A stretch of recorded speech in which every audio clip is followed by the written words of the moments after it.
Hello and welcome everyone to day 2 of our Career Development Conference. I am looking forward to today intensely because we all know that deputy headship is the pathway that brings us towards that headship. And all of you have now signed up and you're here ready to learn about what we need to do. Today is all about demystifying the pathway and making sure that you have the best chance to advance and to get into those positions of power. And I've got with me 3 of the best in the business to help you do that. So it is my absolute pleasure to introduce Speirs, Sarah Evans, Andrea Berkeley, who are going to guide you through today's sessions. Important things. 1, you've held out on your courage and you've turned up and you're ready to learn. 2, bring your whole self, ask every question, make yourself vulnerable, make sure that you're ready. All questions into the chat, and I'll know because I'm managing the chat today. So all questions into the chat, and we're going to answer as many as possible and ask as many specific or general questions that you have as possible. If there's anything we're not touching on, bring it to our attention and we will try to get as much done. It's 2 hours long, so I'm not going to take up a lot of your time. So therefore, I'm going to go straight over and hand over to Barry, Sarah, and Andrea. Thank you so much. Great. Thanks a lot, Lala. And we will be taking a break about halfway through. So just take a 5-minute break as well. So, well, thanks very much. And in preparing for today's session, we've really been thinking about, what information is going to be most useful to candidates applying for jobs to increase their chances of success. And myself, Andrea, and Sarah, who are running the session, we've put together some materials based on our experience of working with candidates. And we've also tried to cover as much as we can from the points that came out from the focus groups that were held a few weeks before as preparation for the conference. And I think looking at the focus group reports, people were also talking about what they saw as unfair recruitment practices in schools. But I think that sort of recruiter's angle is going to be the topic for Thursday, how to improve diversity and inclusion in recruitment. That's going to be more on Thursday. And with today's session, it's really going to be all about candidates and thinking, what suggestions have we got that are going to help you to sort of help yourself in any job application situation. So in RSAcademies, we've got about 45 colleagues who are involved in the appointment of school leaders. And I think we're now up to over 400 leadership appointments that we've completed over the last few years. And this is in both sectors, independent and increasingly in the state sector. So in preparing for today's sessions, what we tried to do is pull together as much insight as we can from our kind of collective experience. And we've reflected on our experience as recruiters, but also many of my colleagues, such as Andrea and Sarah today, are also former head teachers, so they've got that additional perspective, and they're also being governors, and they've spent many years, supporting and coaching people in their development. So what we try to do is look back over all of that activity and think about, what are the things that we suggest makes most difference in people's success when applying for jobs. And another interesting source of data is a training course that we've been running now for over 5 years. And this course is aimed at helping candidates perform well in front of a panel interview. And it's quite an intensive course because there's only 4 participants on any course. And they do a mock panel interview and presentation. So people get detailed and personal feedback on their interview performance, and we analyze it quite closely. And now that we've had over 400 people through that course, incidentally, about half of them have actually gone on to headship or deputy headship, often actually at the next application that they do. So now that we've done that, it's sort of interesting to look back and think, what are the most common things that people choose to adjust in how they are interviewed which seems to lead to their success. And today, when we get into the detail later on of the actual interviews themselves, what we'll be doing is picking out some key themes that seem to be most important for people. And we've also got some video clips to demonstrate the points that we're suggesting that people might often want to do more on. So what I'll do in a moment is show you what we've got planned for the session, but I thought we might start off with a poll. And this poll is designed really to gauge people's experience and familiarity with the process of applying for senior level jobs. And this poll is aimed at, as you'll see, it says, for those working in schools. So there may be quite a lot of people here who are, I don't know, consultants or recruitment people, and perhaps don't answer the poll because that might skew it a bit. But if you've got a career within a school, could you say which of these applies to you? Have you already been applying for a deputy head or senior role? Do you plan to start applying soon, or are you some other category in that? Okay, so the majority have actually got experience and have been through one or more processes, which is great. And there's a smaller number of people who have got it on the horizon quite soon, and then some other people who are perhaps thinking longer term in terms of attending today's session.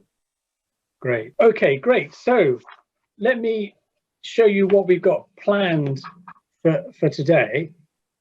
The first thing we're going to look at is criteria. So what are schools typically looking for when they're selecting people for the deputy head type of level jobs?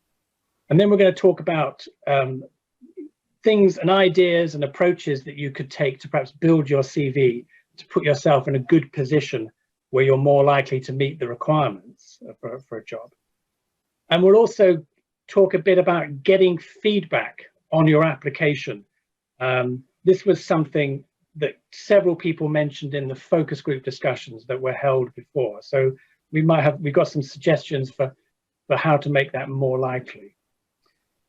Then we're going to talk about the sort of range of selection processes that are often used, except for the interview, and give you some suggestions and thoughts about how to prepare and approach the other aspects of the selection exercise. And then the main topic we're going to do at the end, and we're going to spend most time on this, and this is getting into the interview itself. And here's where we'll go into the detail of the things that we think often make most difference to people's success. And this is where we've got some videos to share as well to demonstrate those points. And obviously there's a lot we could cover on interviews, but we thought we'd just pick out a few points that might be less obvious, but seem to make the most difference. So what I'll do now then is let's move on and start talking about selection criteria. And what I've got here is quite a detailed slide, but we'll have it up for a while.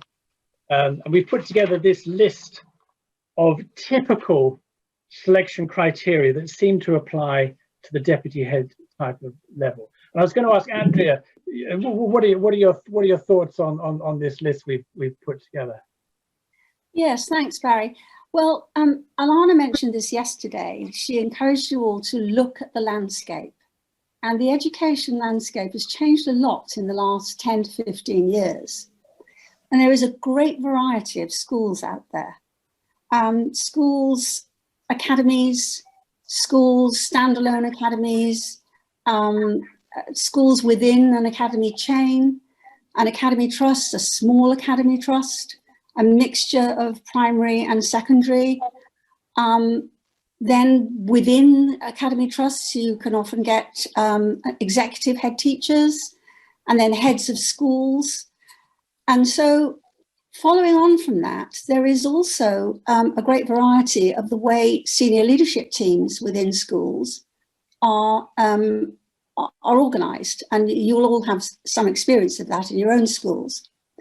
So when thinking about selection criteria, it's really important to do your homework and to find out how is this school organised? How does the senior team function? If you're going for deputy headship, what exactly is the position of that deputy within that school? I can see that a lot of you, in fact, more than half of you, have already gone for jobs. Now, you will have received, if you've gone for a job, a great pack of materials, and often within that, you will have a job description and a person specification, usually. Sometimes these job descriptions and person specifications are incredibly complicated and very long. And often this is because governors often are quite nervous, heads are nervous, they want to make sure that they cover every single thing. And sometimes this can be, you almost can't see the wood for the trees. And again, it's really important to match what you see within those long lists with what you know about the school, the background of the school and how it's organised. So what we've done is we've looked at what we think are the most common selection criteria. So we've tried to pick out what we think are the key things. Now, thinking about the job description, that's usually the functions, what you are required to do. The person specification can often be more important because it's more about the personal qualities or the interpersonal qualities of a deputy head.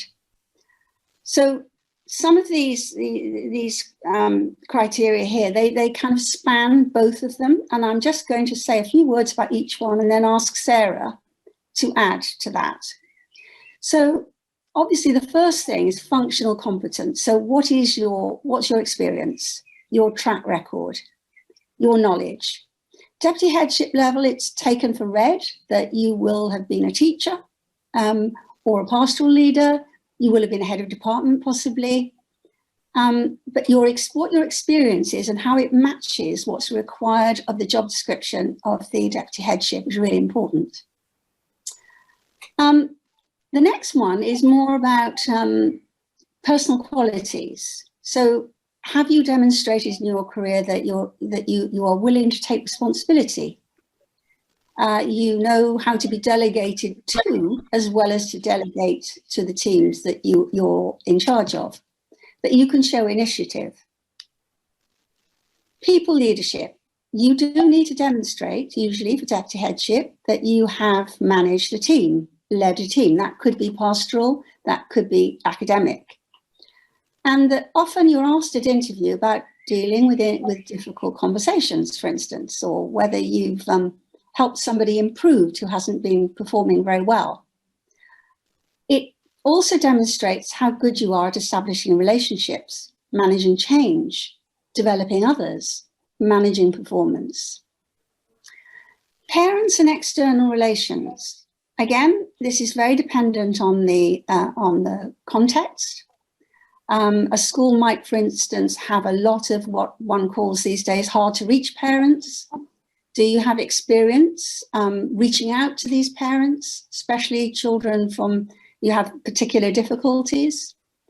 Or it might go broader than that. It might be, do you actually run any parents groups, for instance? Or have you any experience of forming a partnership, which might be with a community group? It might be with external agencies that work with the school, or it might be with other schools. You might be in a teaching school alliance, for instance, and you might be involved in outreach work. Similarly, extracurricular activities, these can often be very important for many schools. And it also demonstrates that you're able to give over and above the school day. We talk a lot now about character development and enrichment and broadening opportunities for young people. So to demonstrate that you've led and contributed, this could include school trips, all sorts of things, really important. Perhaps the next one is really important in terms of making that leap from being a head of department or a pass or a head of house or a head of year into deputy headship, because this is about the strategic planning. It's also about having responsibilities for a budget or responsibilities for resources or for allocating, doing timetables, for instance. Now, often this is a part of a middle leader's role, but obviously it expands and it's a bit of more of a leap to deputy headship. And it's often a bit of a decider. Whether you can think strategically can be a decider in an interview. And the next two are really important. So your values and your motives, whether you match the values of the school that you're applying to. So it's really important to look at, often they're a bit repetitive sometimes from school to school, achievement for all, that kind of thing. But if you look a little bit deeper, you can actually read between the lines and work out, what does this school really, what matters to them? What is the moral purpose of this school? What do they care about? What's important? And then to really think, because looking for a job is a two-way process. It's not just about them choosing you, it's also about you choosing the school, the right school for you, where you feel, yes, I believe in what that school believes in, I believe in what the head believes in, and I think I can contribute here. And then finally, whether you you hear governments talk about this, is this person destined for headship? Are they headship material? And that's really what you want to see in a deputy. Sarah, would you like to add? Sarah, in particular, I guess we could ask you about your perspective as well from an independent school perspective. If there's any change in nuance or emphasis as well. Yes, most of my experience is in the independent sector. I think just to expand slightly on Andrea's initial point about the many, many different school structures, it's also worth, when you're trying to decide whether this is the right school for you, this is thinking that the process is a two-way process. Do you want a very big school? Do you want a small school? Do you want a rural school? Do you want an inner city school? Do you want a day school? Do you want a boarding school? Do you want a school which has got faith values, or a faith school? Do you want a single-sex school, a co-educational school? So there are whole, as well as the actual big structures of academy trusts or the basic difference between an independent and a state school, there are all these other aspects that you will want to think about as to what sort of school it is you're looking for. And again, developing on one of the points that Andrea made in terms of the actual titles that you might be applying for. Sometimes people assume that the title of the job, be it deputy head or assistant principal or associate principal, etc., that these will mean the same from one school to another, and they absolutely don't. They can mean very, very different things. So because you're in one school and being an assistant head means one thing in that school, it doesn't mean when you see that as the job title that is going to be the same in the other school. So that's probably something else that I would add.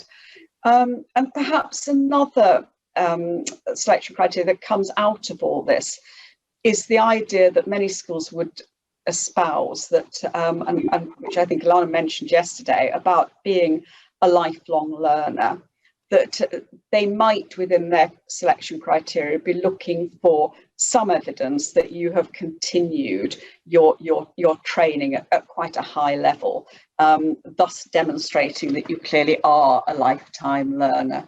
So those are probably the extra bits that I would add at this point. But it sounds like, in terms of looking at the two sectors, state and independent, that the criteria are really very similar. There's nothing really particularly that we would want to change in how we look at it. Yeah, I think the emphasis might be slightly different in the independent sector. I think you may find that there is an awful lot of emphasis on things like the extracurricular side of the school and your involvement in that in a pretty sort of intensive way, and your commitment to what that can offer. That. And the other thing, perhaps in terms of external relations, that you get very strongly in the independent sector is you're showing that you've had some involvement with alumni and involved in building alumni links might be the other thing. I mean, they're there in state schools as well, but perhaps if there's a bit more emphasis, it might be in that sort of direction in the independent sector. Yeah, great. Yeah, similarly in the state sector, there's usually more emphasis on school improvement, continuous school improvement, and professional development. Yeah. Well, what we'll do in a moment is we'll pause and see if anyone's got questions on this. But we'll take the next few sections as well in this sort of run. What we'll do now is look at this question of what can you do to build your CV, to put yourself in a better position when applying for jobs. And in particular, what we're thinking of here is breadth of experience. So having enough experience in several different areas. And we've got a few thoughts about, how people might go about developing this, and also, what are those areas that are often the areas that you need to look at in terms of putting your CV. So we've split this into two areas. We've looked at sort of functions, and then perhaps what we might call leadership. And I've put together this slide with the idea of a checklist. I mean, by the way, my ticks are not, they don't have any meaning. I haven't ticked areas that are more important or less important, but just the idea of having a checklist and thinking of your development in that more deliberate way. But Andrea, what were your thoughts on this? Yes, well, very often, if you look at a job description or selection criteria, you'll often see something like essential, desirable. And obviously, there are some things that are essential, some basic, qualifications, QTS, etc., essential. Then there are two sort of approaches. People sometimes approach this in two different ways. So they look at this long list of experience or, qualities. They look at it and they look at it and think, well, I've done 1, 2, 3. I've done a bit of 4, but I don't have any experience of 7 or 8. And then one personality type might then say, I can't apply for this job because I don't meet all those criteria. Another person will look at the same set of criteria and they'll say, well, I can do 7 out of that 10. I can't do 3, but that's okay because I'll do my homework and I'll learn on the job. I'll be able to learn on the job because I have the qualities and I can demonstrate in an interview that I have those qualities. So, however, there is a lot you can do before you can get to that stage. And what we're encouraging here is as Barry said, the idea of breadth. So most people applying for a deputy headship will, as Barry said, the ticks aren't really, they're not significant, but most will have either been a head of department or a pastoral head of some kind, usually. Some may be assistant heads with a whole school responsibility. Often assistant heads have an advantage because they've already taken on some whole school responsibility. And so thinking about this, it's quite important to think, well, it's not necessarily the qualities that make you, let's say, a good head of department are not necessarily the same ones that make you a good deputy head, because the responsibilities usually are wider, they're different, you have more accountability attached to it.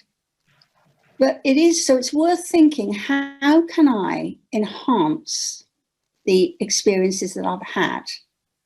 So for instance, looking at the functions here, we call them functions. Academic, pastoral, most people would be able to have sufficient experience in that. but you may not have done too much extracurricular wise. And now extracurricular is a really broad term, that, isn't it? It could mean running after school, catch-up clubs, or it could mean a sport or an arts activity. It could mean lots of things. So you might think, if you're thinking of a school where this is important, of perhaps gaining a bit more experience in that respect. Safeguarding, well, everybody has to be safeguarded, trained in schools, but how much experience have you actually had dealing with cases? How much do you know about how the processes work in your own school? Because often, certainly for headship, definitely you're asked safeguarding questions and given scenarios to analyse quite often. But increasingly, it is seen in deputy headship as well. So some deputies do have that responsibility for safeguarding. So that's another area that you might want to just gain a bit more knowledge and experience in. Inclusion, and generally speaking, now you will, as a middle leader, you will definitely have experience in inclusion in its broadest sense, ensuring that every child has opportunities to learn. That might include children with SEND, or it might include pupil premium children, the whole spectrum of children. But perhaps you could deepen your experience in this area if you feel that the kind of deputy headship you want to go for might be one that has more of an emphasis on this side of things. Similarly, you may not have had any experience in any kind of community links or partnerships. So this is again an area where you could try and broaden your experience. Looking at Sarah, is there anything you'd like to add to what I've said on functions?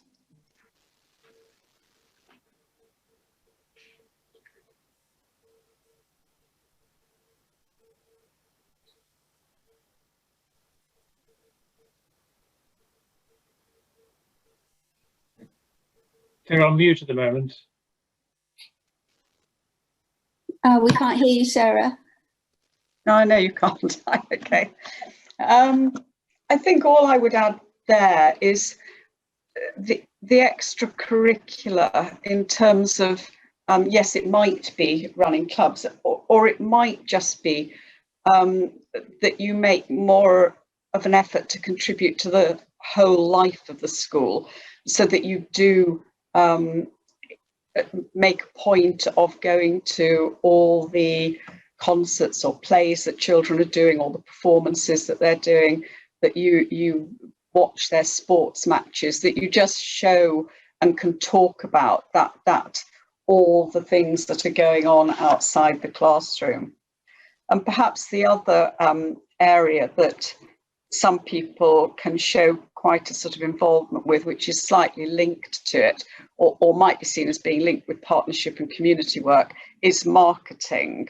That you have been perhaps visiting primary schools, which would both be community work, but also be a form of helping the school market itself, or there may be other sorts of marketing opportunities that you have taken.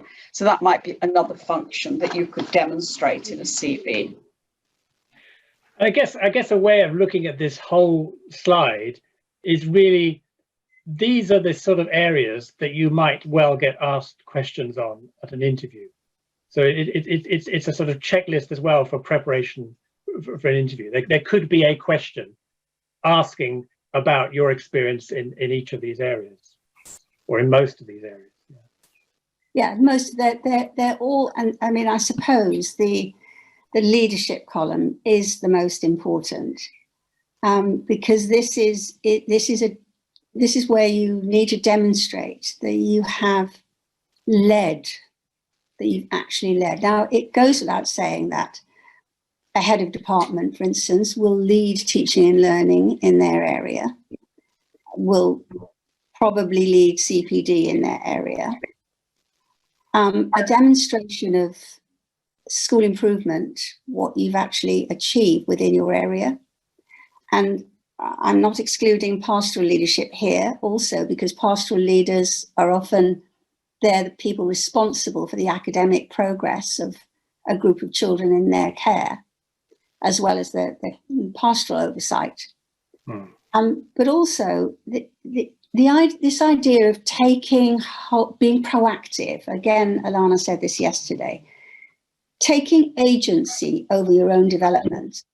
So instead of thinking, well, I can't apply for that job because I haven't done enough of this, seeking opportunities to do those things. So volunteer for working parties, volunteer for, a lot of schools, they have temporary secondments to senior leadership to broaden experience. This is increasingly common. Put yourself forward, because this is how you gain those broader leadership skills. And Barry's right. These you could be asked about any of these. They are absolutely crucial. So it's thinking about, well, leading change. Now that's a big one. Have I led change? Well, leading change could be changing the syllabus in your subject area. It could be leading that. It could be training as a pastoral. We're going to change our approach to behaviour management. We're going to change it. We're going to improve attendance or punctuality. How do you actually lead that kind of change within your area? So it's really demonstrating that you are up for whole school leadership. So you may not, within your particular role, you may not have that opportunity to lead across the school, but you could seek out those opportunities. And, we've headed it here, deliberate, proactive approach.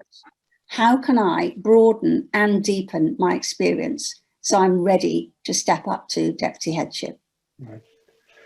Well, let's move on to talk about feedback, because this was an area that people raised a few times in the focus group discussions. And I guess one thing I was thinking of here is, I guess most of us find giving feedback quite difficult. And it's important to sort of think of it from the other person's point of view as well, the person giving you feedback, and how you can make it easy for them. Because, people are often worried about saying the wrong thing. They're worried about upsetting people, putting your foot in it. And it's interesting as well. I was thinking that legal advisors often advise against giving much feedback because of the risks associated with it. I've worked in organizations outside of education where they don't even give references really anymore. They just say the person was employed from this date to this date, this was their salary, this was their job title, because of sort of worries along a similar line. So I think giving feedback is not easy, and there are risks associated with the person who is giving it. So and because today is about candidates, what you might be able to do that might increase your chances, we've put together a few thoughts about how you might approach this to make it more likely. And I guess what we were thinking of was, instead of sort of asking a question like, why didn't I get the job, or, what did I do wrong? Maybe there are some better questions which are more likely to really give you that personal feedback, because what you don't want is the bland feedback. You actually want something that's personal. And the more personal it is, the more difficult it is to give, but probably the more useful it is as well. And here we just put up a few thoughts here. Maybe one or two of these might be worth trying. What could I do more of or less of? You speak to the person who was doing the recruiting afterwards and ask them that. If you were to give me some friendly advice in my career, what might you say? This one's also probably quite difficult, but I think it could work, and it did work when we used this at a school in the development program we ran. What might people think about me, even if it's perhaps unfair or unreasonable, that might be holding back my progression? or just how can I make a better impression? So we just had a few thoughts, you know, about ways in which you might make it more likely, not guaranteed, but more likely to get useful feedback. Have you thought about this area as well? No doubt, Andrea and Sarah.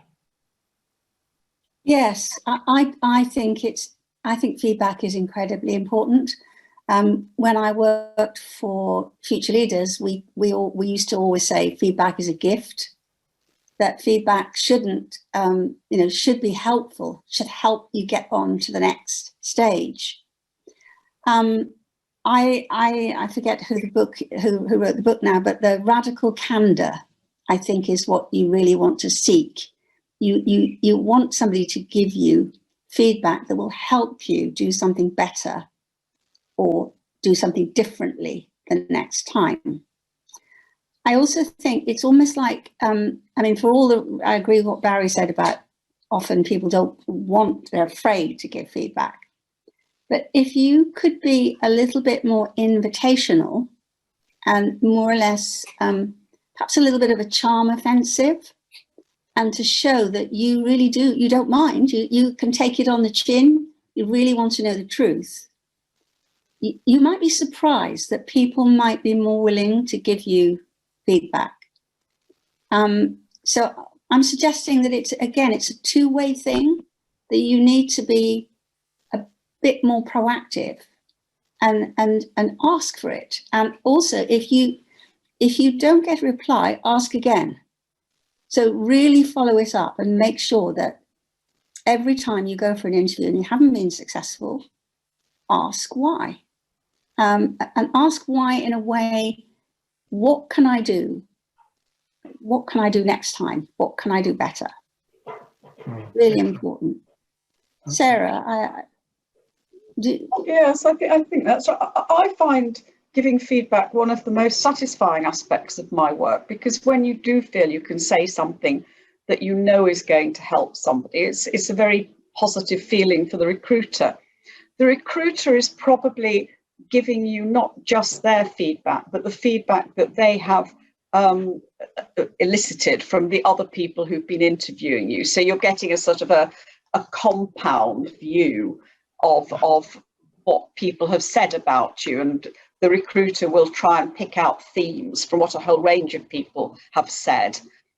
And yes, I think people, I find, are very, very responsive to that, and that is excellent. And it also, of course, it means that you start to build up a relationship with the recruiter, who then in the future will be able to advise you further, suggest particular jobs, and building up that sort of relationship is also very helpful in terms of future applications, I think.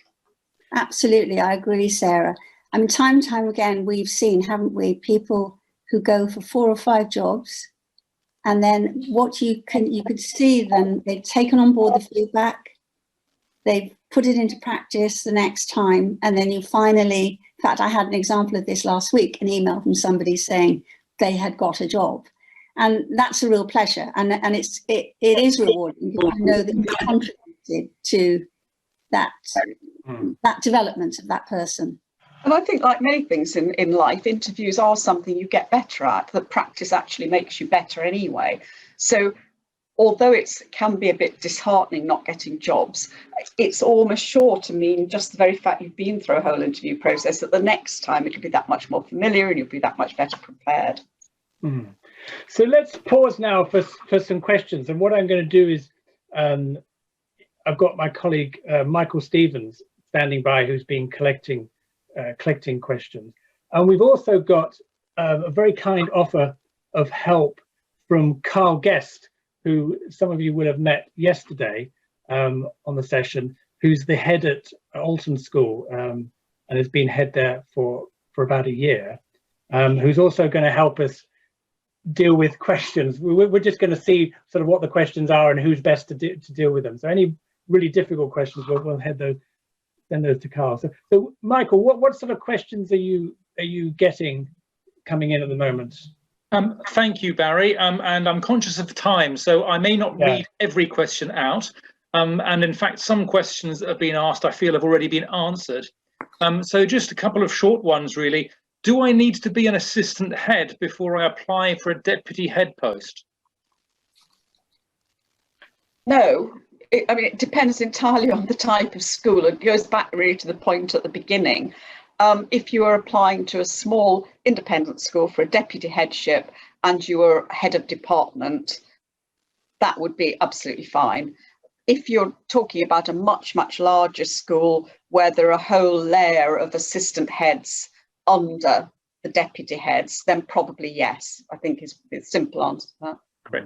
Thank you, Sarah. Actually, one probably for you, Sarah, too, without wanting to put you on the spot too much. You spoke about alumni links. Could you expand on that, please? For a couple of people have asked about links with alumni. What do you mean for that? Well, schools are increasingly looking to outside of themselves to where they can get support from outside the school to help their young people. So schools will build up their alumni base, people who've been at the school before, get an idea of who those people are, what jobs they're doing, what their experiences have been. And then when they have somebody who wants to go into fashion design, they'll look down their list, see they've got 3 people who are in fashion design and get in touch with them. So that's one way of doing it. Some schools do it in a much more formal way and have ask alumni if they will specifically mentor children, perhaps particularly children with some difficulties in one way or another they might help with. Sometimes they will just use alumni to come in and do straightforward career talks of a very traditional nature. So it's schools finding out who their alumni are, what alumni feel they could do to reconnect with the school and what they could contribute to the school, and then building up on that. That was the sort of thing I was thinking about. Right, thank you. Question about feedback. I've had feedback at the interview stage that my examples were linked to my subject as a science specialist too much. That's always I've been ended up doing. So could you give any tips, I suppose, about how one can make the examples, if one has been a head of department, broader? Yeah, you know, I think I'm gonna let's deal with that when we come to the interviews, because that's something that often people change, and we've got a section on that when we come to the interviews a little bit later. Yeah. I'm conscious about time, so if I one more question, if I may, sure, and apologies if I haven't read out your question. Sometimes feedback is given where the other candidate was better or stronger. Is there anything else that an applicant can do to elicit any further feedback? I suppose you've touched on that already by just welcoming an honest assessment of one's interview. Would that be fair? Yeah, I think that's what we're thinking. Yeah, because I mean that I think the other candidate's better is a great example of bland feedback, isn't it? It's yes. Not really helping you at all, and it's not so. I think it's about asking the right question, and perhaps, you know, without overdoing it, you know, being a little bit insistent and making it a nice combination of being assertive and invitational, to use Andrea's word. Yeah. Yeah, absolutely. Because the thing is, you know, you could then ask them a question and say, well, in what way? In what ways were they better? Yeah. Because better's not a good. It really is. It's not, as Barry said, it's rather not a good example of good feedback. But if you challenge them a bit and say, well, tell me in what way. I mean, the thing is, there will always be in any competitive situation, there's always going to be somebody who's better, as it were, in inverted commas, but it's important to know why. I mean, you know, just as there's always going to be somebody who's taller than you or shorter than you, or you know, but it's really important to know why. And often people just say that, and then because they know that the candidate is probably not going to challenge them. Yeah. But we're encouraging you to be a little bit assertive, without obviously being, you know, without being rude or anything, but just press them a little bit. Well, it would be really helpful to me if you were able to elaborate a little bit more on that, something like that. Michael, can I just add just one quick thing in a sense of what I've always done? Can I just start off by saying I've had many opportunities to ask for my own feedback as to how many times I've applied for something and then didn't get it. I think some of the things that I've sort of employed as I've gone on in that sort of process really is that once I've been told I haven't been successful for a particular post, I've given myself a day, maybe a day and a half, for that actually just to sink in so that I have that self-reflection time. I think if on most occasions, I've allowed myself that self-reflection time, and I've probably come to a reason as to why I haven't been successful. And then that positive conversation regarding sort of validation of my own ideas, really, where I can begin that conversation by having some self-reflection, saying, look, I think maybe I waffled a little bit too much in my presentation, or I didn't give enough information regarding X, Y, Z. And that then sort of begins that conversation, which has been really useful. Brilliant. Thank you, Carl. Very good. Yeah. So thanks, Michael, as well. So let's move on and talk about the next section, and then we'll take a short break after this section. So what we're going to do now is talk about everything except the interview itself. So the other processes that go on as part of a headship, deputy headship application, and there will be lots of different processes for different schools, but what we've tried to do is pick out the main ones, and we'll give you just one or two sort of, I suppose, hints about how to prepare and how to approach it. So let's move on to the first one, which is about the covering letter. Andrea, what are your thoughts? I mean, I guess we could call it the covering letter or the personal statement or the professional statement. Yeah. Yes, I mean, again, there's a great variety of what governing bodies want you to do. Often it might be an application form with a space for writing a supporting statement rather than a covering letter. And by the way, you should always do what you're asked to do. It's very irritating to governors if people are asked not to send a covering letter and they do. So always try and follow the instruction. But I think that whether it's a covering letter or whether it's a personal statement or a supporting statement to the application, it is really important. And although, again, governors vary, some will look at the application details first, and they might look at the supporting statement afterwards. Many set great store on this and will often be put off by certain things. So, for instance, I know my heart sinks when I see a personal statement or a covering letter that is 3 pages long, and the margins are tiny, tiny margins, millimeters each side, because the person wants to get as much as possible onto that letter.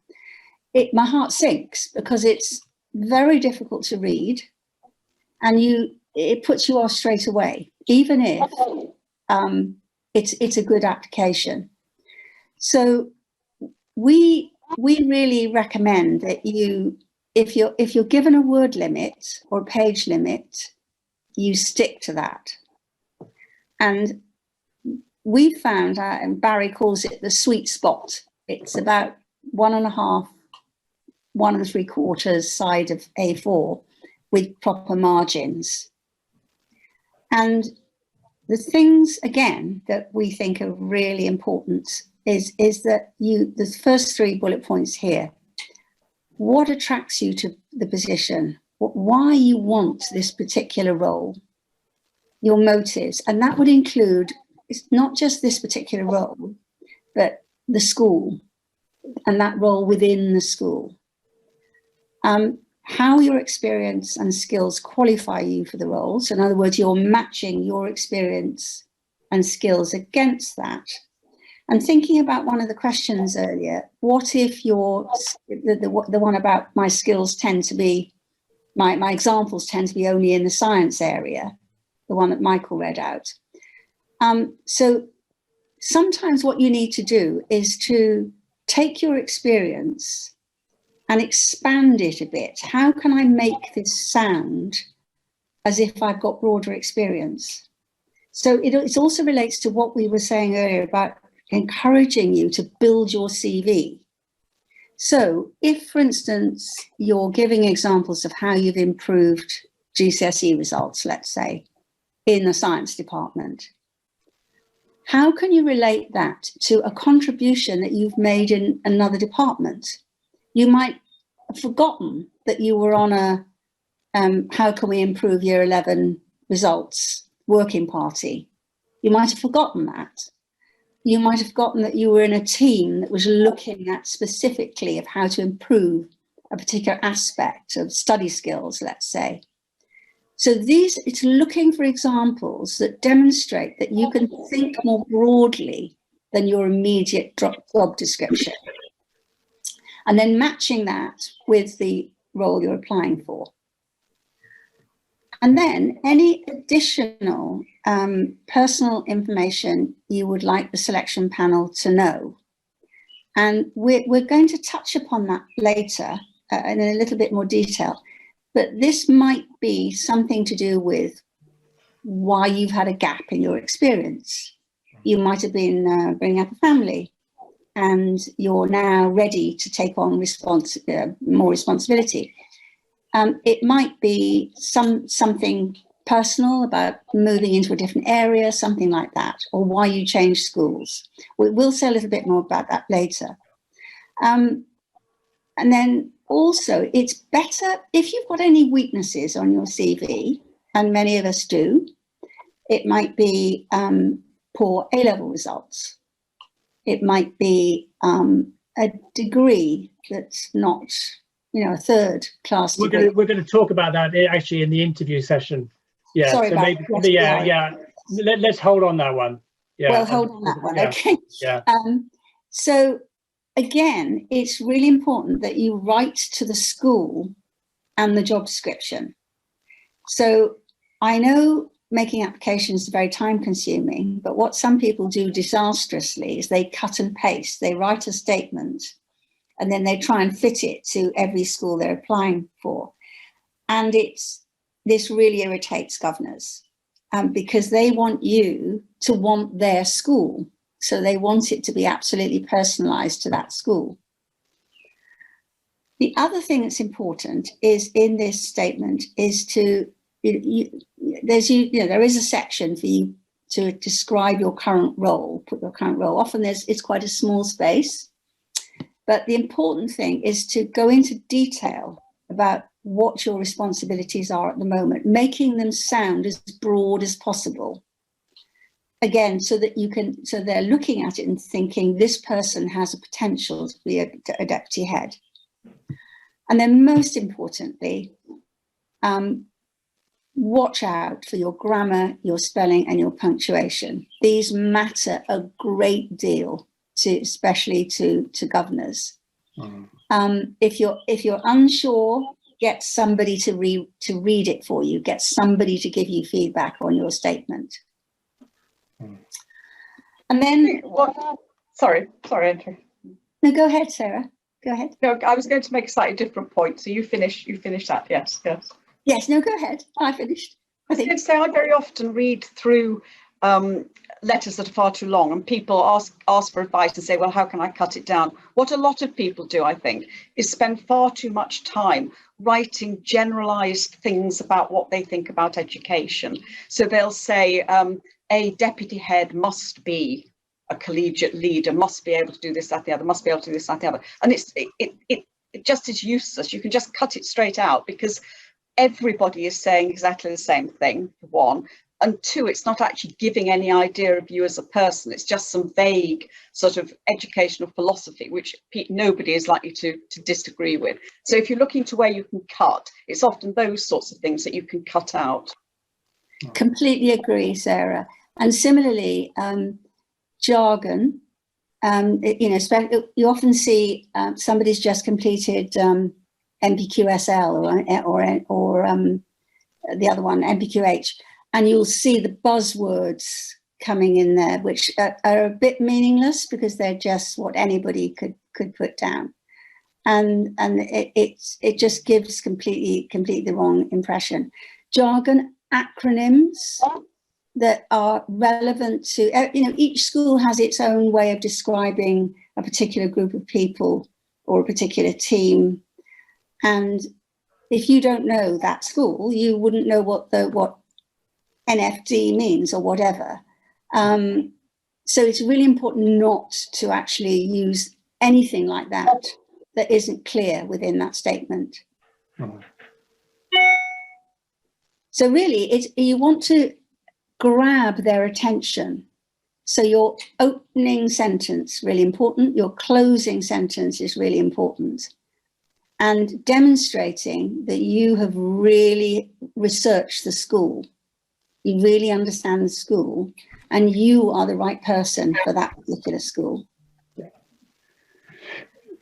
I'm going to move on to the next one because I think this tour of the school is probably less important, and we're at 6:30, so we need to take a break soon. So what we'll do is we'll just whistle through the next couple of slides, and that we've got presentations and the sort of tasks and exercises. So what are the sort of key points on these, do you think? Yeah, so with deputy headship, you're not always asked to do a range of activities. For headship, there are usually more, but increasingly governors are requiring this kind of thing. So the standard one is usually some kind of something relating to school improvement or the leading of teaching and learning. That will often be, here's the school's data. What do you notice about the school's data? What do you think the school's priorities should be?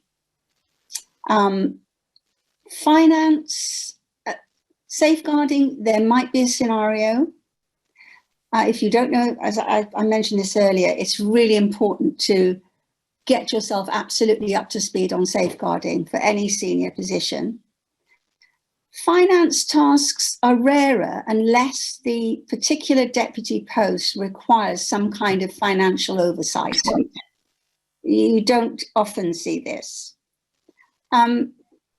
Presentations. Now, often you're asked for a presentation at the beginning of an interview.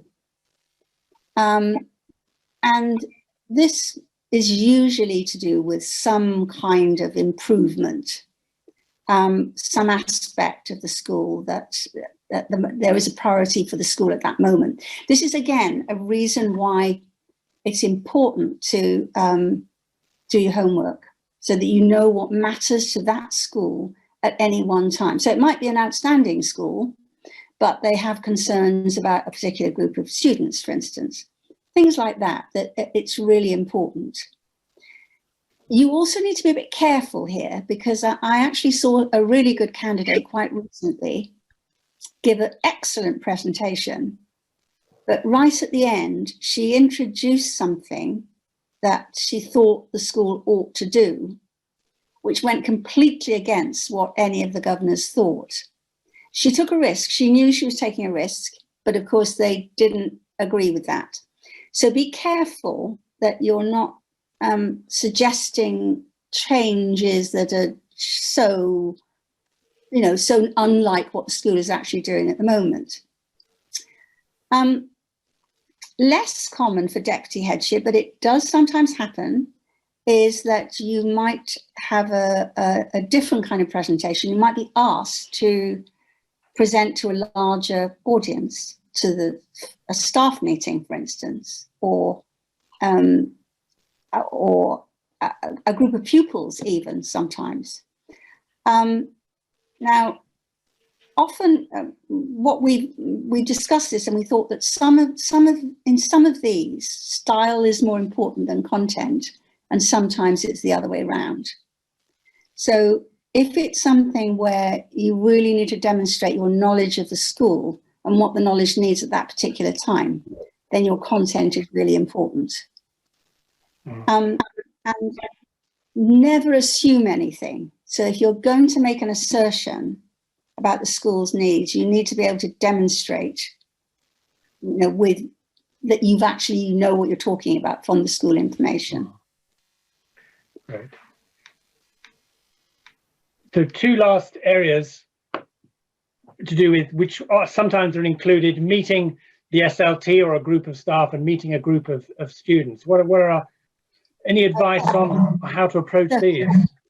So sometimes this can be a minefield, because sometimes there is no agenda. It's just meet the SLT and have a discussion. Sometimes it's more structured, and it is a minefield. And often among that, there might be an internal candidate there that you don't know about. So these things this is where, again, a charm offensive is really important. Just recently, I was part of a selection process where there was a structured discussion. The candidates were given a topic and they were asked to lead a discussion, short discussion, 8 minutes, with the SLT. The SLT were there, were ready and waiting, and everybody except one candidate started off by asking for their names and what their roles were. And the candidate who didn't do that, I mean, they were just outraged. They felt insulted that the candidate hadn't done that.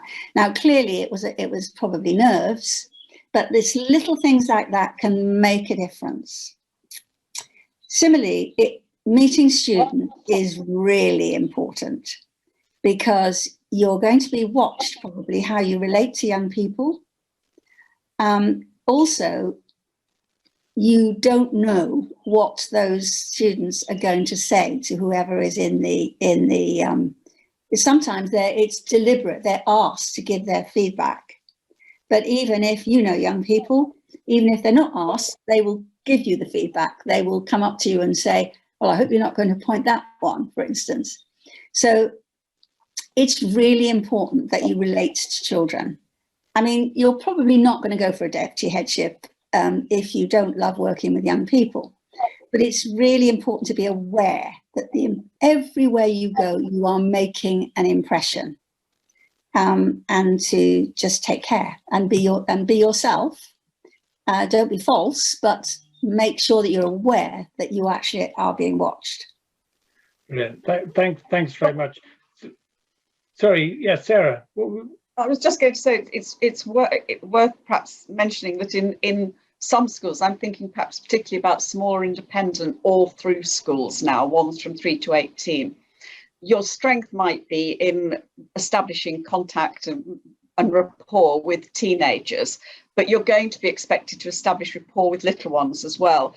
And if you haven't got any experience of 6-year-olds, one way you can show that is when you go round and are shown the junior school, to make a real point of talking to the little ones and getting down to their level physically and talking to them. So that can be used as an opportunity to fill in a gap in your CV if you're applying for a whole school role. Yeah, really good point, yes. So what we'll do, I think, is we'll just take a couple of questions and then we'll take a break. So, Michael, what sort of questions have you been collecting? Thanks, Barry. And once again, thank you to all of you who have put questions in already. And I apologise if I don't get round to asking all of them. A number of people have been asking about internal candidates, either whether they are the internal candidates or where they are competing with internal candidates. Another question that's been asked about the internal candidate issue is it possible, or can you ask the potential employer the question, are there going to be any internal candidates? You can certainly ask the recruiter, and that's quite a good person to ask about it.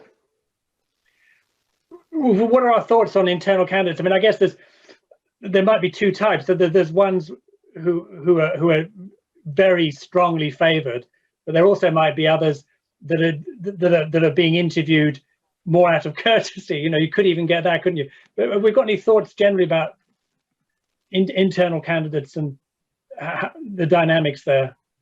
I think I might almost put that the other way around. I think if you are an internal candidate or thinking about being an internal candidate, it's worth thinking through in a slightly different way how you are going to feel if you don't get the job.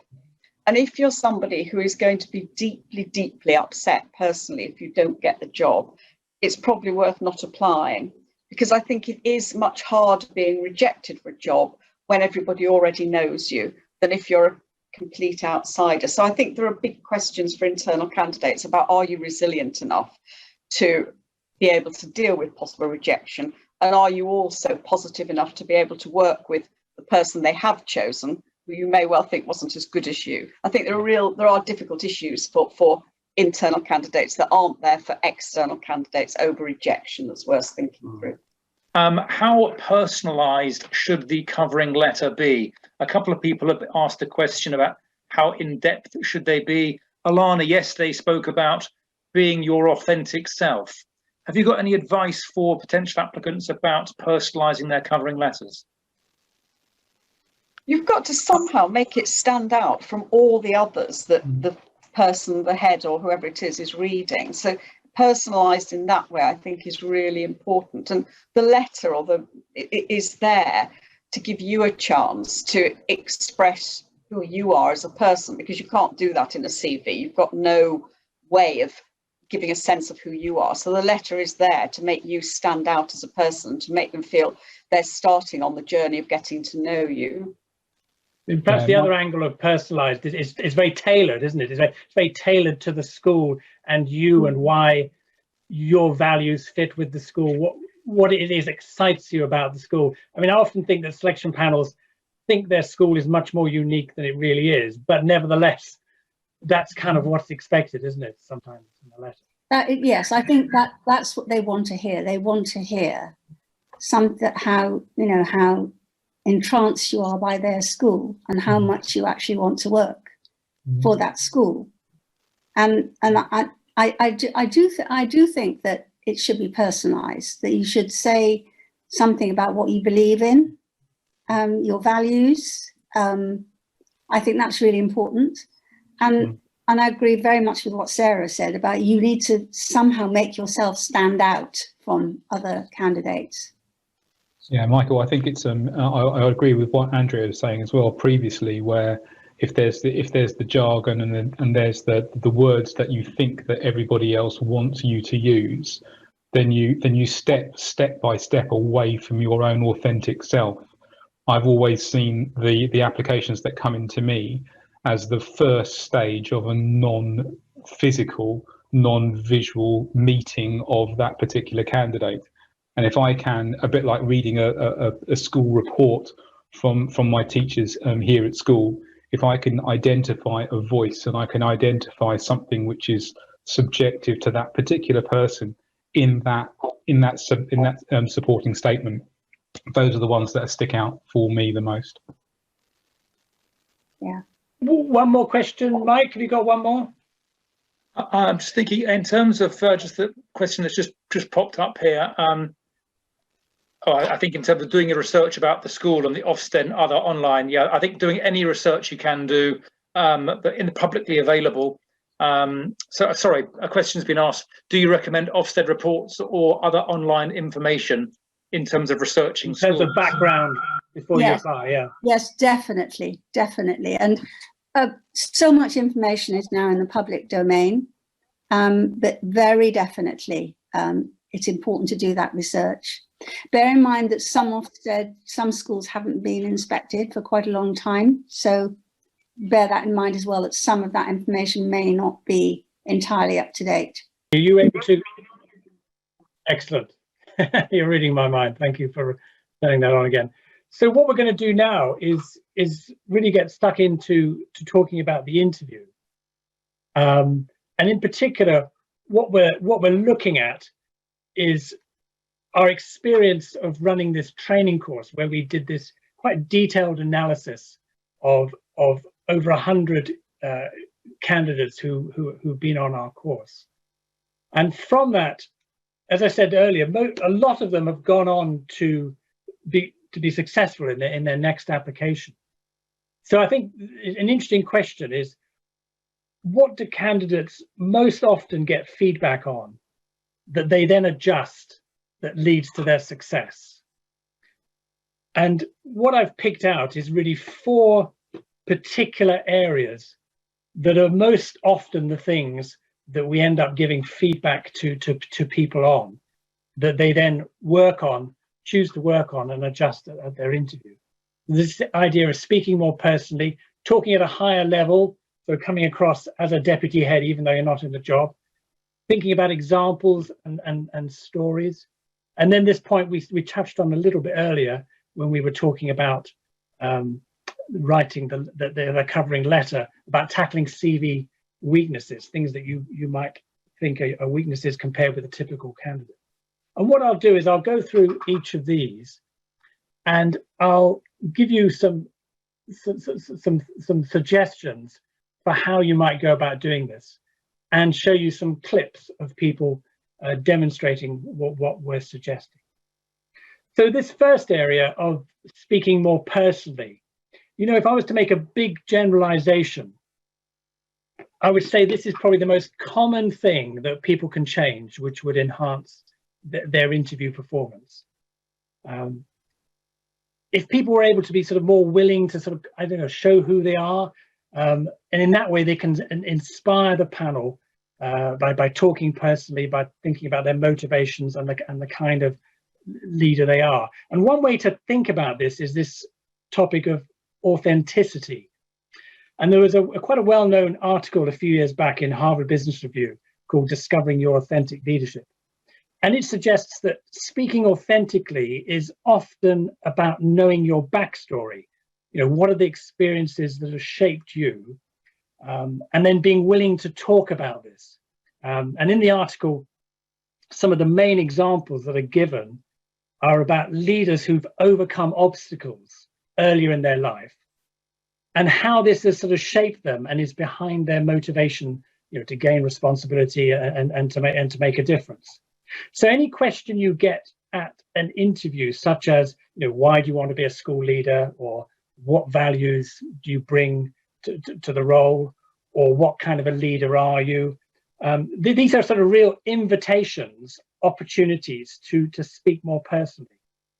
And let me show you an example of a candidate talking about their background and how this has shaped them. From personally growing up in a council estate and having very little in life. I mean, I'll give you a real example. When I was in, I think it was year 8 in secondary school, there was a trip to American Adventure. And I really, really wanted to go. Like, you know, everyone in my year group was going, all my friends were going, and I really wanted to go. And I remember, you know, I've got a few siblings, and my parents just said, we can't afford it, you know, and I never got to go. And, you know, that stuck with me for a number of years, because even by the time we got to year 11, people, you know, there'd all be a reference to that trip and what happened. And I feel like I missed out.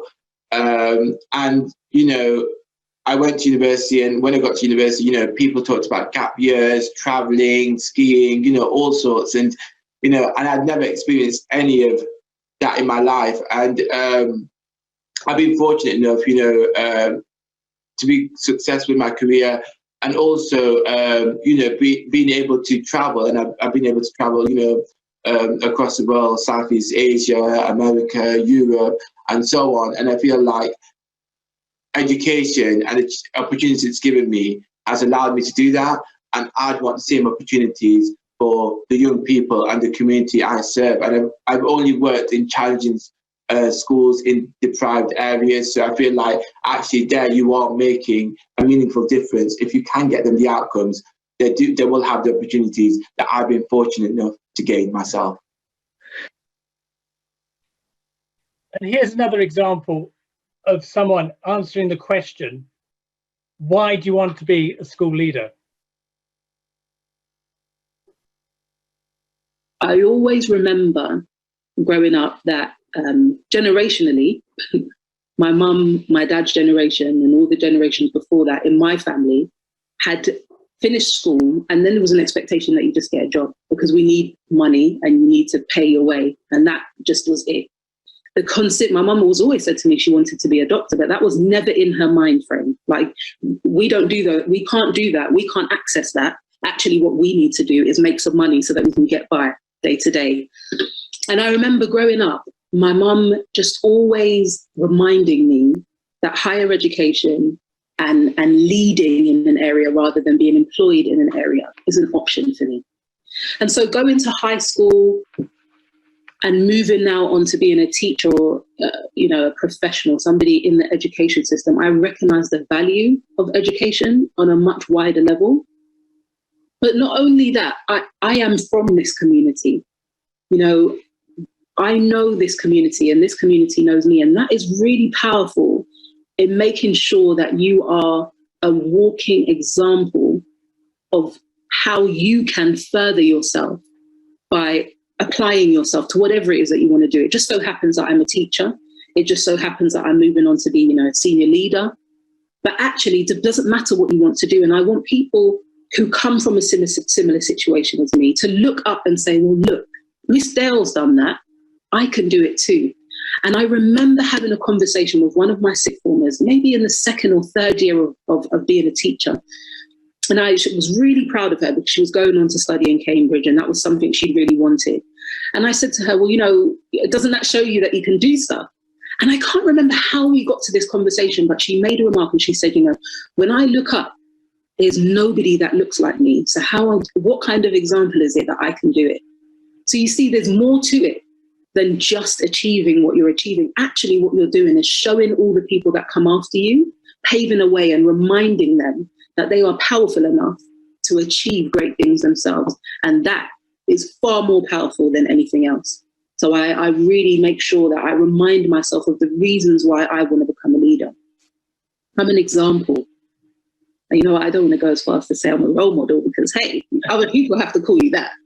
But, all jokes aside, I recognize that, in my community, and I mean area community, not just cultural community.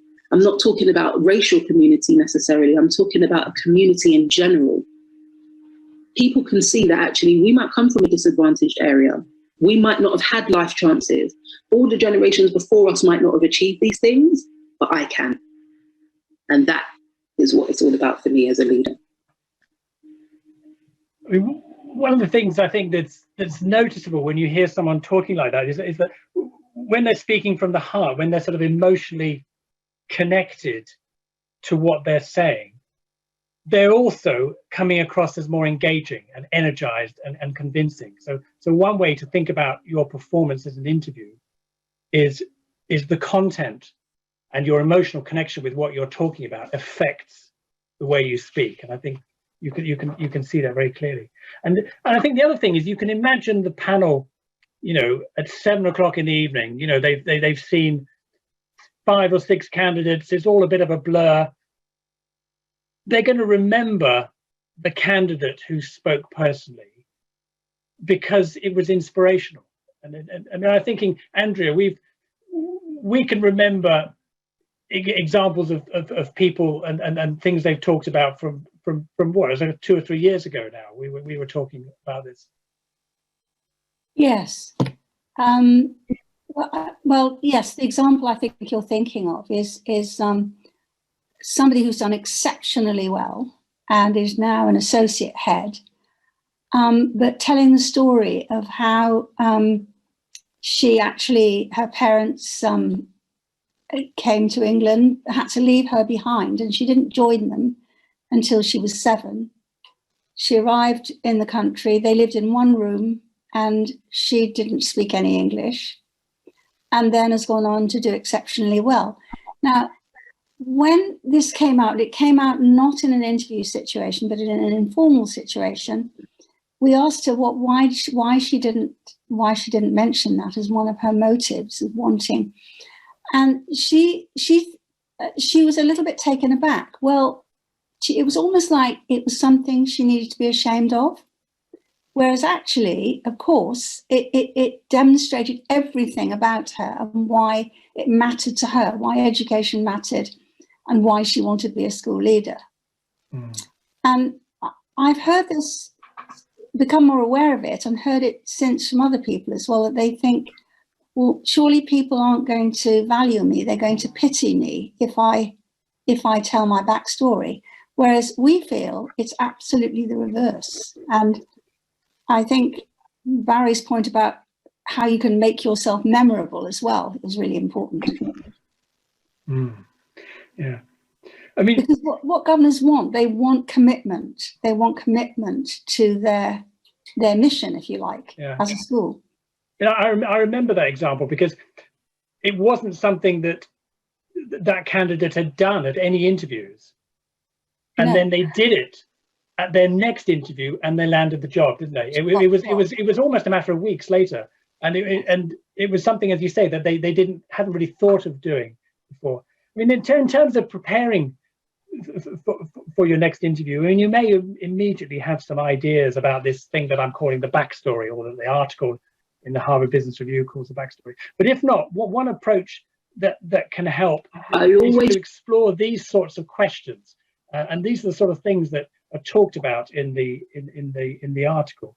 And the way it seems to work best is, rather than sort of sitting in a dark room by yourself and thinking of these things, get someone to sort of interview you or discuss these with you, and maybe one of these will resonate as a question and a way of thinking, which will unearth or uncover something quite personal to you, which is something that you could consider sharing in an interview.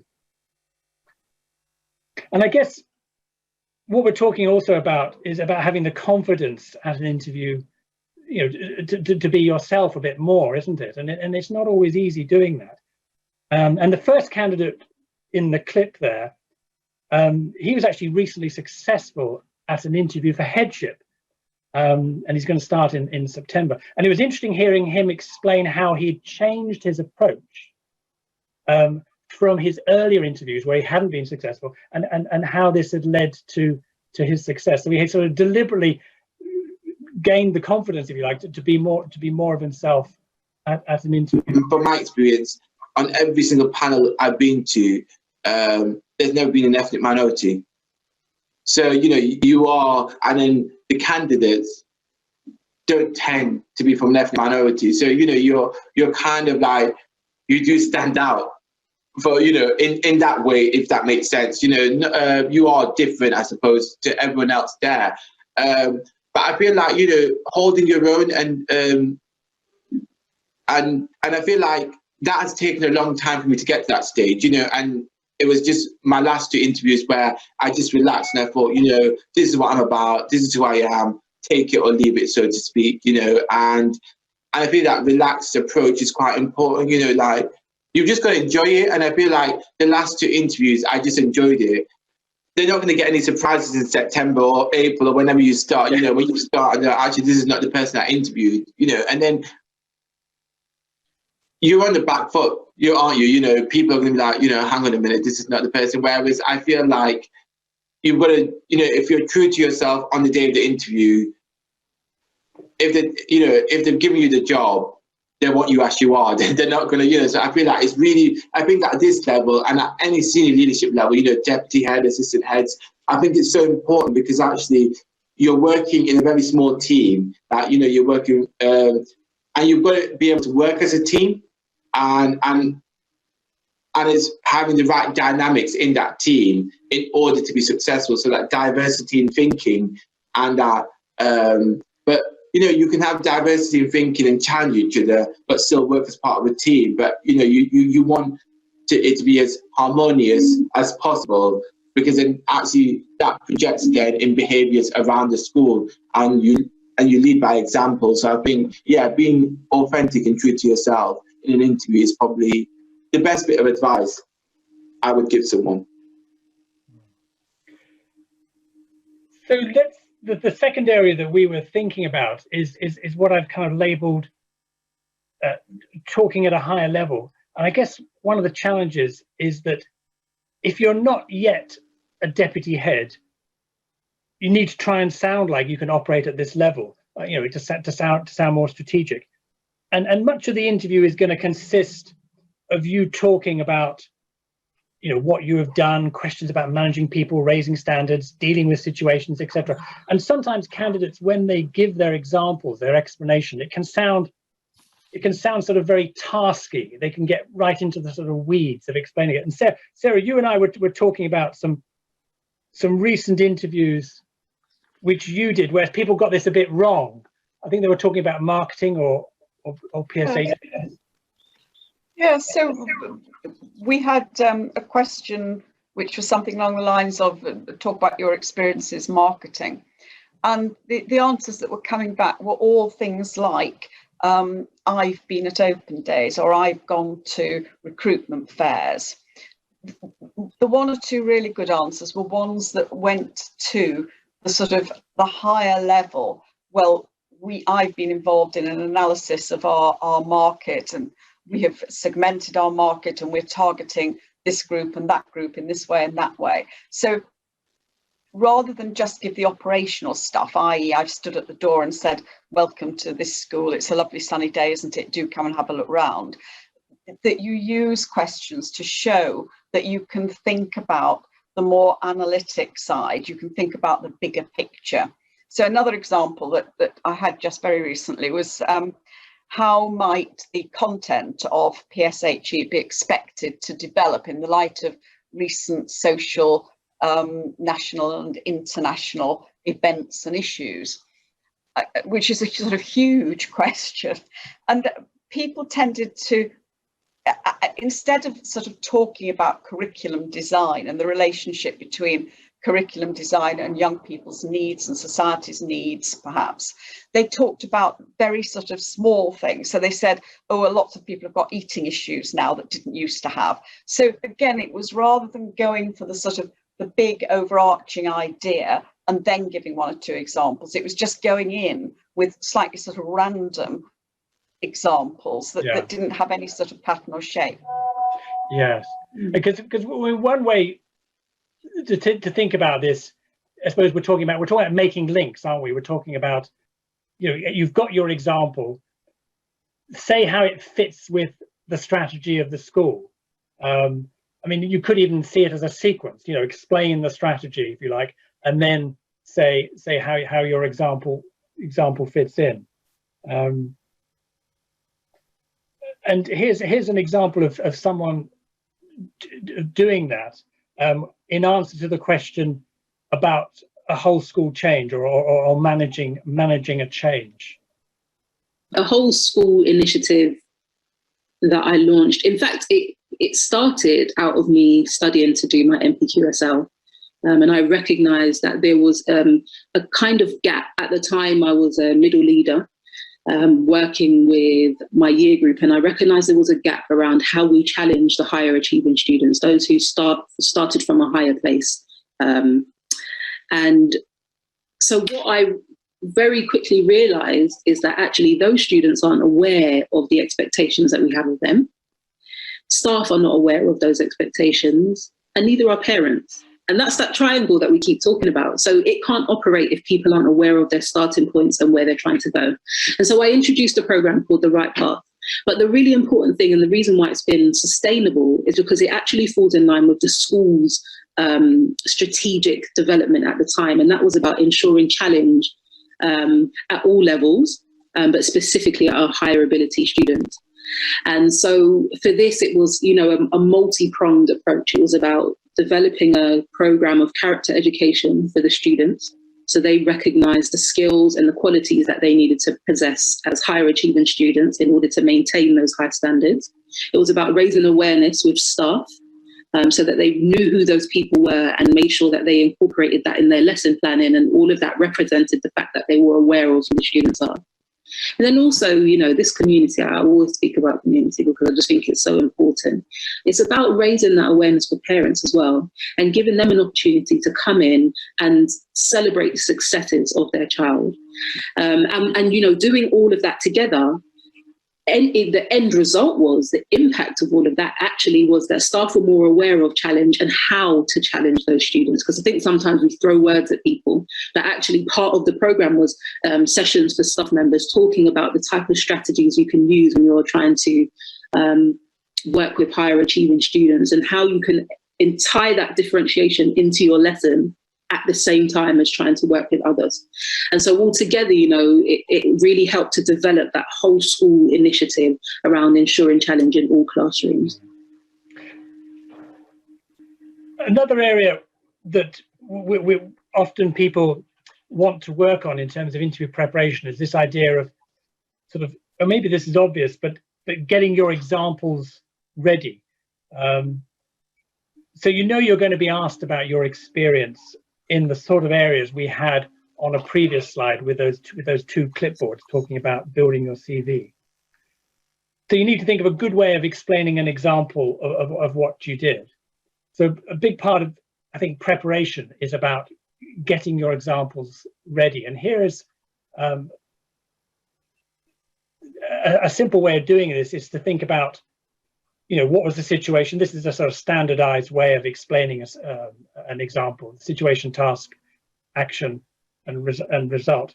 Often people talk about impact rather than result. And I'll talk a bit more about this and how you might be able to enhance this to go beyond the sort of basics.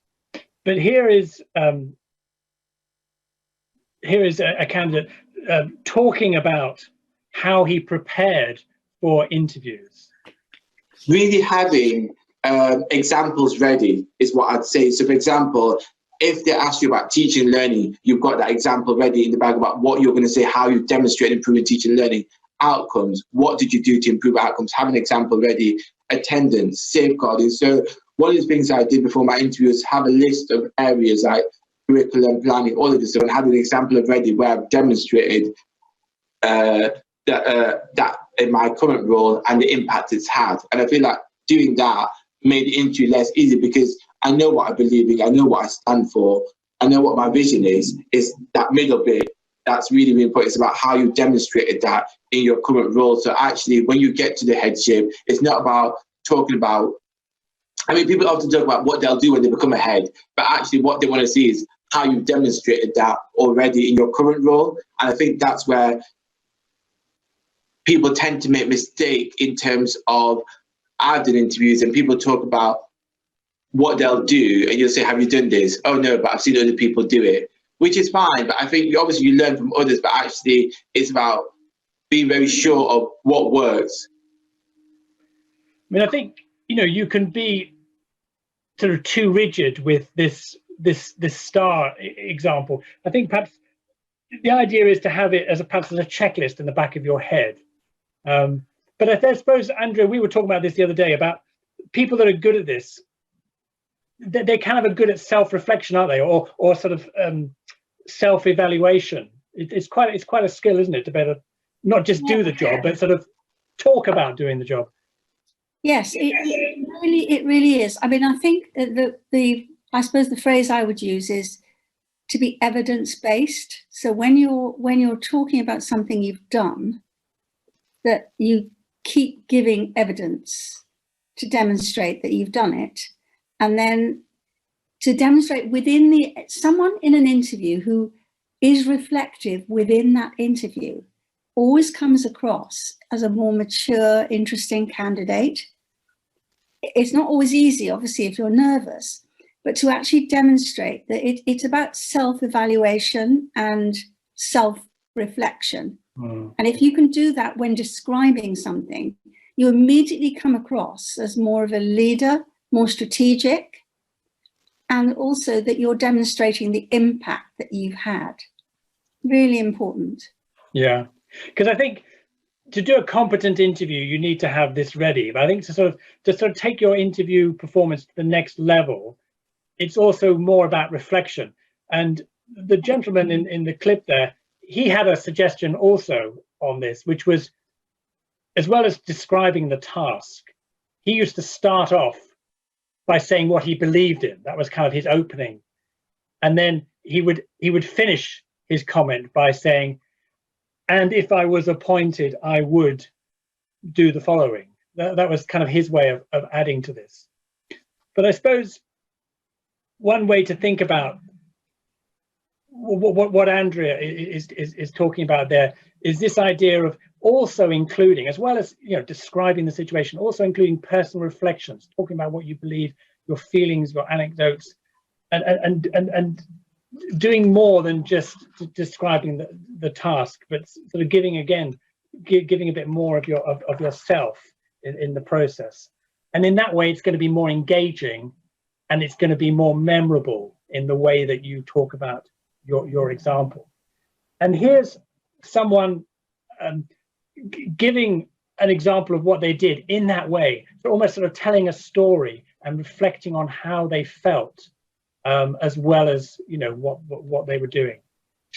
I remember when I was younger, I think I was in year 9 or year 10 in school, and one of my best friends, unfortunately, her mum passed away quite suddenly. And I remember, at the time, there's a whole load of uncertainty. There's a whole lot of anxiety amongst the students, as well as, I assume, staff and the family as well. And I remember one of the really powerful things that my head teacher at the time and I guess it would have been an assistant head that was in charge of our choir did, is they allowed us to take our choir and perform at my friend's mum's funeral. And that for me was really powerful. As a student at the time, I remember thinking, they actually care about us. It's not just about education and what results I'm getting on my GCSEs. They actually care about us as individuals. And for my friend, it was really powerful because she had this base of support that, in a time where therapeutic intervention wasn't necessarily as established as it is now, that support of the community kind of cradling her at a time when she really needed it allowed her to continue engaging with school. And we both came out of school really successfully. And I'll just never forget that, because it reminds me that there's more to school. It's about the child holistically. And once you get that in place, that kind of is your bridge to all of the progress that you want academically. And that was just so powerful. So as a leader, I'm really, really aware of how those positive relationships help you to build the correct starting point for your school community. And all of that is what's going to contribute positively to positive behaviour, to progress, and ultimately being an outstanding school. We're going to talk in a minute about addressing potential weaknesses in your CV. But I thought, let me just spend a couple of minutes on this whole question about speaking about weaknesses or development areas. Now, what are your weaknesses is not a question that I think is a good question. None of my colleagues think it's a good question, because it kind of invites you to play the interview game, and encourages people to be inauthentic. But nevertheless, it is a question that comes up in various guises. And hopefully it'll be expressed as development areas. But so if you do need to address this sort of area in an interview, then I thought I'd quickly share a few ideas of how you might go about it, which I think are still authentic. I think it's generally best to try and avoid answers like, I need to learn more about finance, or certainly avoid anything, like, I work too hard, or I'm too much of a perfectionist, which is a complete no-no. And sort of, the sort of, I've imagined someone on the Apprentice program on BBC as a sort of way that they would answer a question like this. Not the thing you want to get into. But here are some ideas for ways that you might approach this. I mean, one way to think about it is your CPD path. Everyone is somewhere on a path about learning, and you could explain. You could explain an area of leadership that you've made progress in, but are still working on. Perhaps something which when you first started leading people, for example, you got wrong, and you can sort of describe that situation and how you're working on it. So it's a kind of explaining work in progress, I think, is one way.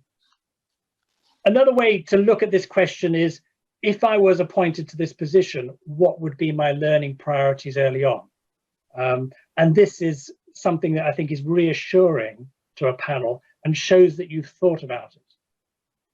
Then there's this whole question about, you know, I mean, the way we think about leadership development, especially in the last sort of 20 years or so, I think it's less about, you know, trying to fix deficits and much more about playing to your strengths and getting complementary support from other people.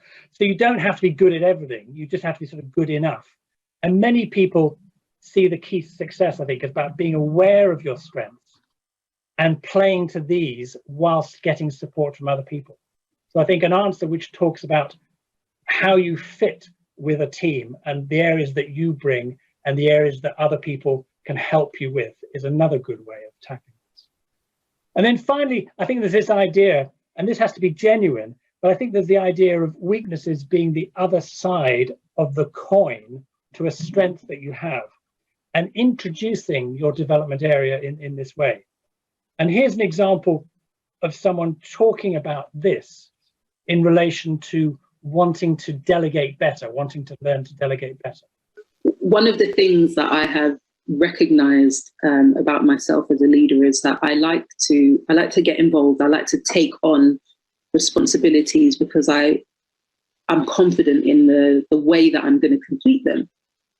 And I've realized that as you become more senior as a leader and you have more areas that you're in charge of, your role is no longer to manage areas, your role is to lead. And so that means that I can't do everything. If instead, what I need to do is develop the people that I'm working with so that they are able to effectively complete that responsibility, whatever the job is. And so I recognize as a leader that I have to do a little bit more delegation, but it's not just delegation. It's not just asking somebody else to do the job. It's adequately preparing them so that they are able to do the job effectively. And that is the difference. Then there doesn't have to be the anxiety about what the end result is going to look like, or is it going to be left? Because I've empowered that person so that they are now capable of taking on that role and leading in that particular area. So that, for me, you know, as a leader, becoming more senior, recognizing that there are more areas that I'm going to be responsible for. It's really about empowering the people that you're working with so that they can do the jobs. And you don't have to have this dread of how it's going to come out or wanting it to be done in your way, because you're confident in the way that they can do it. So the final area I was going to talk about is something we touched on earlier when we were talking about the covering letter. And this is the idea of tackling sort of head on in an interview any weaknesses that you might think you have in your CV. And sometimes candidates, you know, they'll have something in their CV which, you know, doesn't look as good as other candidates. You know, maybe it's about their A-level results or their degree. You know, maybe they've moved jobs a lot. Maybe they haven't progressed as fast as they might expect. And some candidates, you know, they sort of keep quiet about it, and they're sort of relieved when they're not asked about this area, such as their degree, for example. You know, they're thinking, you know, okay, I sort of got away with it. But you can bet that, you know, after the candidate leaves the room, someone on the panel is going to raise it and they're going to talk about it. In fact, I think one of the challenges with this is that you're probably not going to be asked about this directly, because it can be, you know, perhaps a bit awkward for the panel to ask you about it. But I think it would be a mistake to avoid talking about it. And I think our best advice is to sort of address it, you know, on the front foot, and position it in a way that you want people to think about it. And here's an example of a candidate talking about the fact that he has less experience. He's going for headship, and he's got less experience than perhaps a typical candidate might have going for a headship.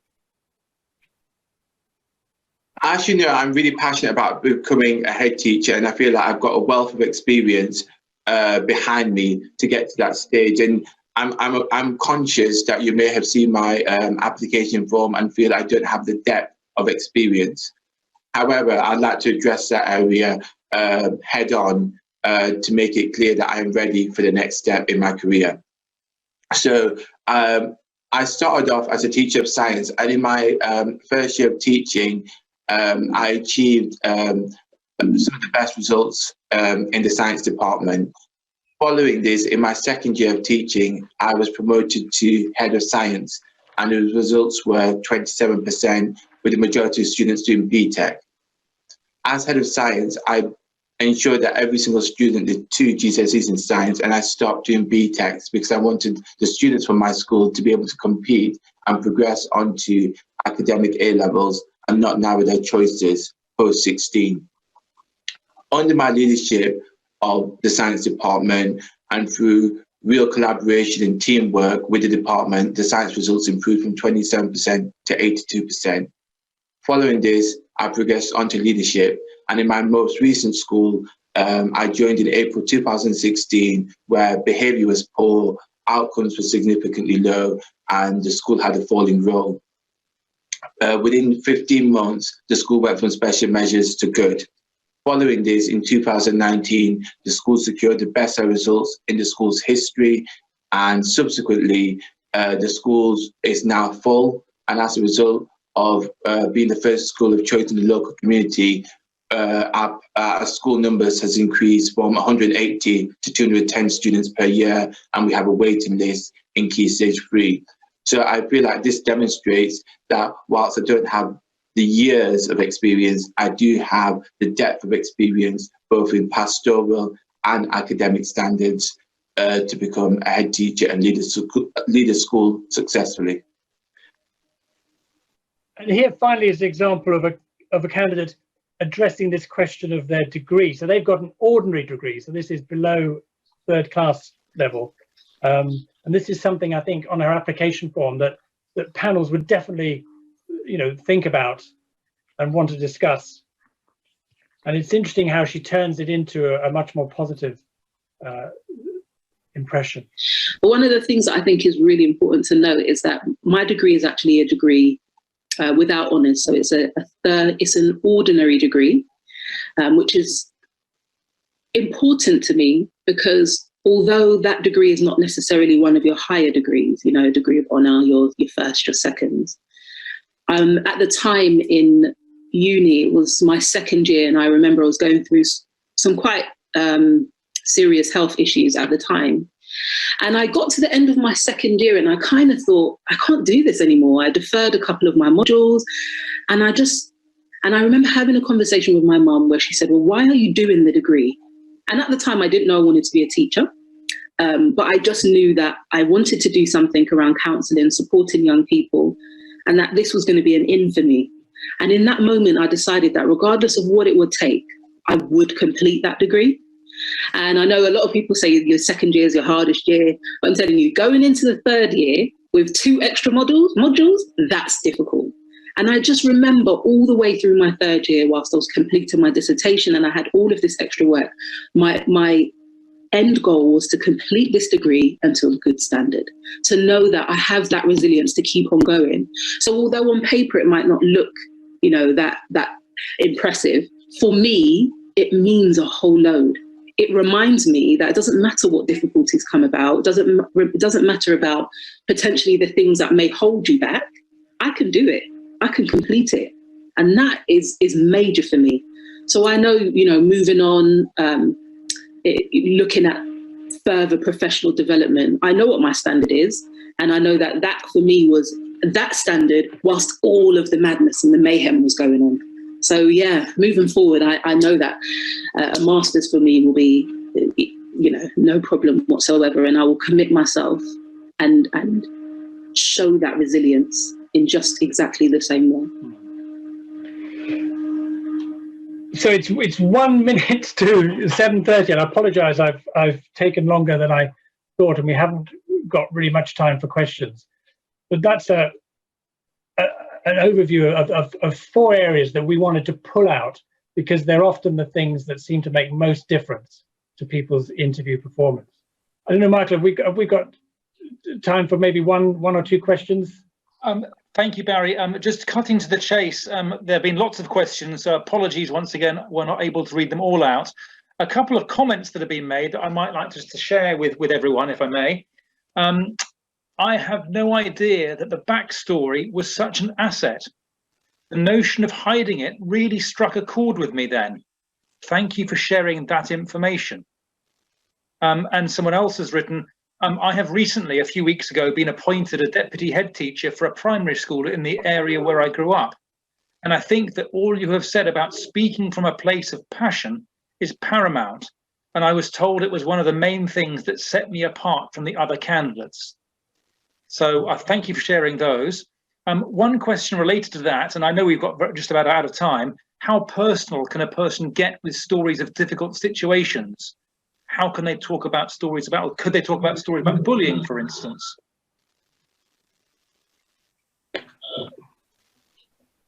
What do people think? I think you do have to consider and not take too many risks with being personal. I have heard bullying being used as an example, and it was actually very powerful.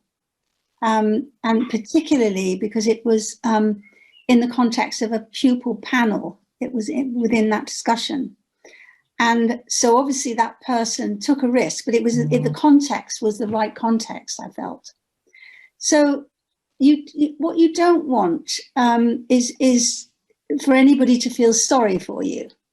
So you use these examples in a considered way, in a deliberate way, to demonstrate your passion and your moral purpose and the reason why you want to be a leader and the reason why you want to have an impact, that you care about social justice, that you want to have an impact on your community. So using it in that way rather than, oh dear, feel sorry for me and look how wonderfully I've done kind of thing. So I think it goes hand in hand with demonstrating passion in other areas. For instance, a passion for education, why you became a teacher, how much you love your subject, those kind of things. They're the things that governors sit back and they're mesmerized by that, because that's exactly what they want, because they want the children in their school to experience that kind of commitment and passion. I mean, Michael, can I just add just very briefly to and add really to what Barry said previously as well, with regard to the idea of practice and talking to people and making sure that you're actually hearing it for yourself. It's not necessarily one-dimensional on a page or three-dimensional when you're sitting in front of a panel at a headship or a deputy headship interview.